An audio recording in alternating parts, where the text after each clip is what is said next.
I'm no rat to run around sewers. What we're looking for, anyway? Some graves, I heard. Graves? So maybe there is something in this for us. Shut your traps. Want the sergeant to hear? We've been deep shite. We've got company. Redanian bastards.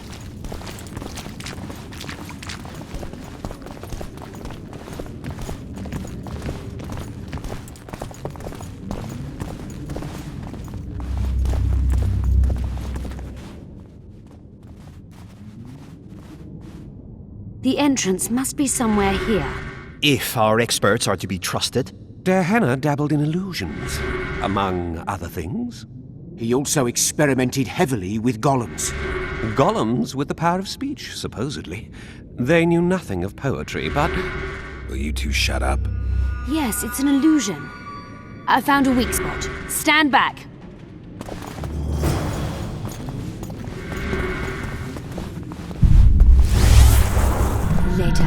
Later Elorn, Lisa Elorn, later dear!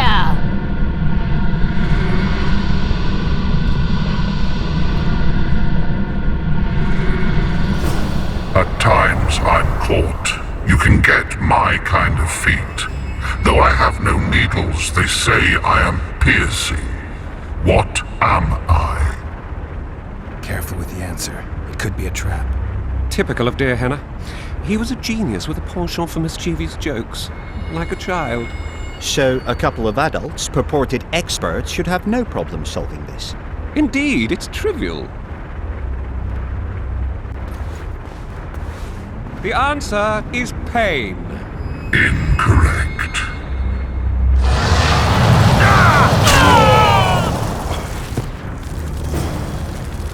No!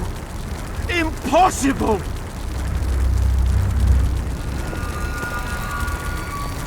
So many years of research together. Why did we ever embark on this?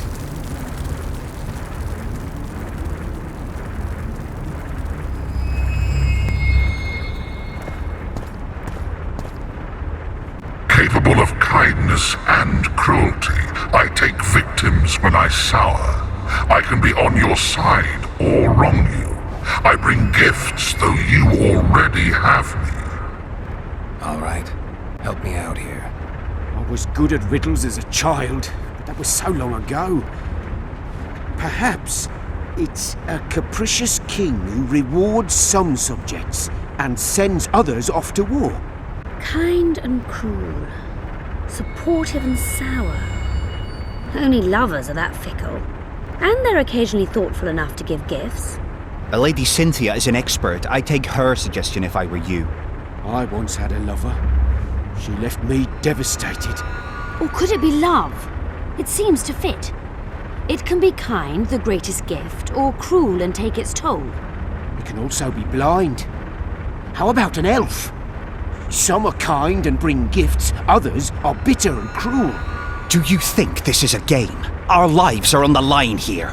Can you please repeat the riddle? Capable of kindness and cruelty, I take victims when I sour. I can be on your side or wrong you. I bring gifts, though you already have me. Fate. Correct. It's going rather well so far. Not for everybody.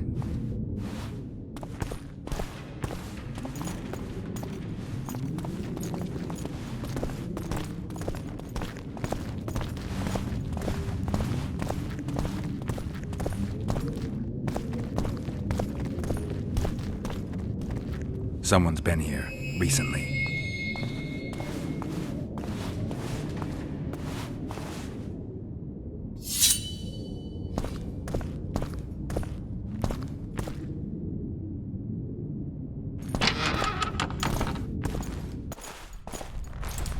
Well, the competition's here.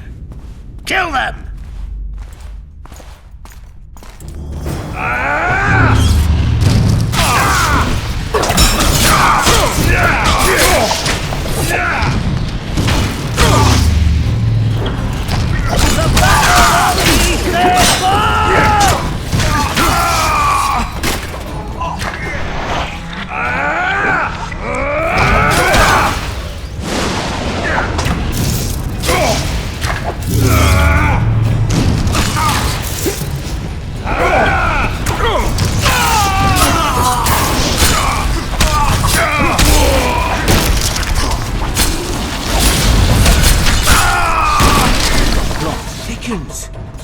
They must have descended straight from their quarter.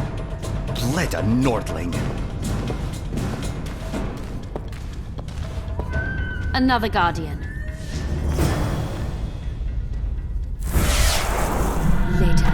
Later Elorn, Lisa Elorn, later dear! It's reacting to my spell. A group of travelers wandering through the dark.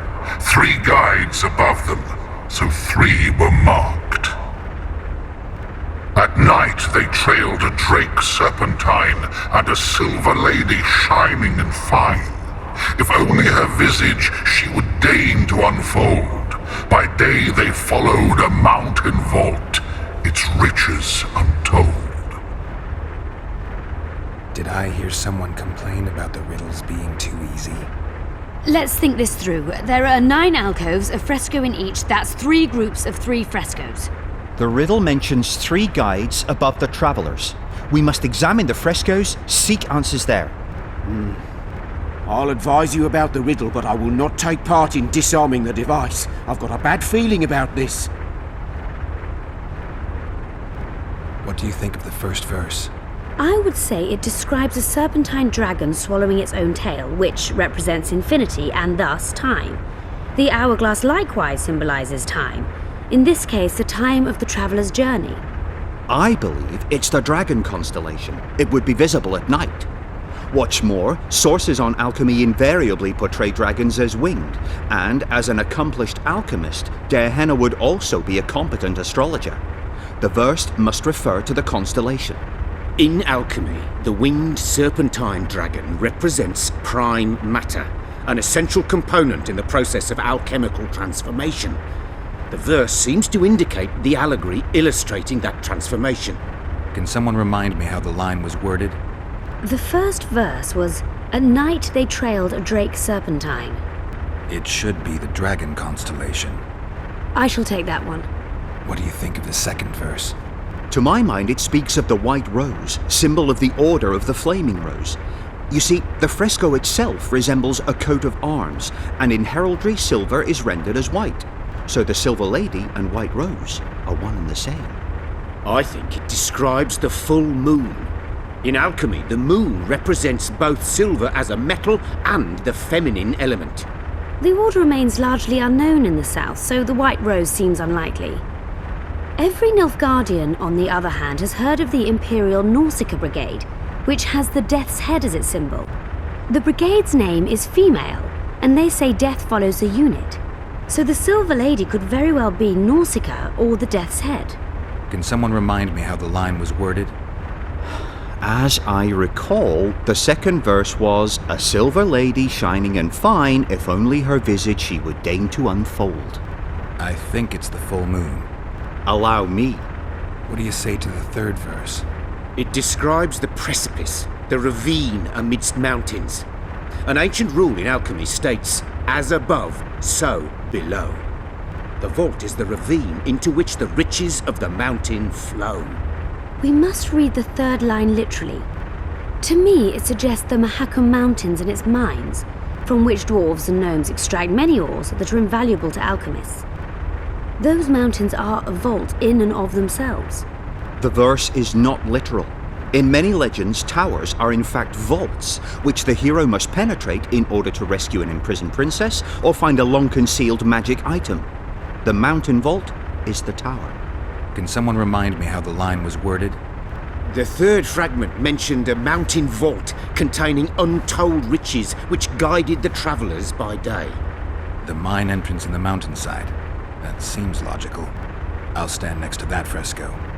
Let's see if we can solve this. Take your places. Count me out. I want to live. As you will.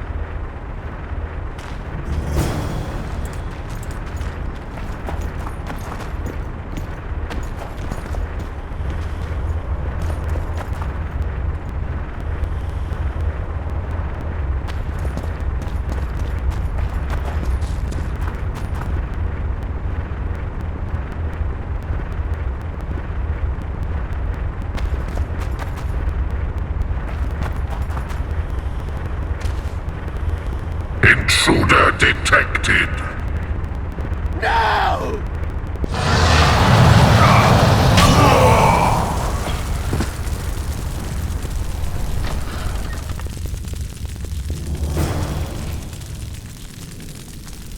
Our expedition has grown thin.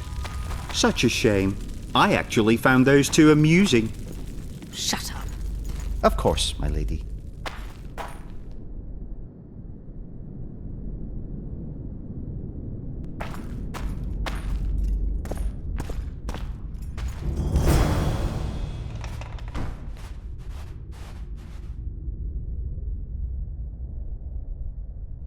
A golem? So Henna's legend is true? It is no more than an obedient machine created to follow orders and kill. Not unlike our Witcher. So I guess we should get along famously. Hugh, what do you know about golems? I don't run into them in every forest, but any good bestiary describes golems at length, and I've read more than my share of those. Geralt, I'm not questioning your knowledge, but I should be the one to... Actually, you are questioning my knowledge. Listen, I know what I'm doing. I'll try to get it to reveal the word that'll deactivate it, or I'll just mess with its head. Break the code. So now we've got a burglar in our midst. Be my guest. Try. My intentions are good. As are mine. Know, however, that this may change. Henna must have been pretty lonely if he gave you eloquence. The Master made me a guardian. Nothing less, nothing more. And you, provided you stand there, are a guest. Since only you and the Master's legacy exist for certain, everything else is doubtful. A malicious intruder could cloud your senses. I am the guardian. The Master prepared me for that. He couldn't foresee everything, so he gave you a mind to compensate. You're much more conscious and intelligent than a guardian needs to be. Your Master says, greet guests and stop intruders. That is certain, but everything else can be a lie. And you cannot allow yourself to attack guests. That would be against your Master's will. Guests must be greeted, and intruders must be stopped. This is Henna's will. Are you a guest or an intruder? Doesn't matter what I answer. Your senses deceive you. You can trust only your mind. You can't assume I'm a guest, because I may be an intruder. You can't assume I'm an intruder, because I may be a guest. This is a contradiction, a paradox. The law of excluded middle. We've done it. We've penetrated Henna's laboratory. Let's have a look.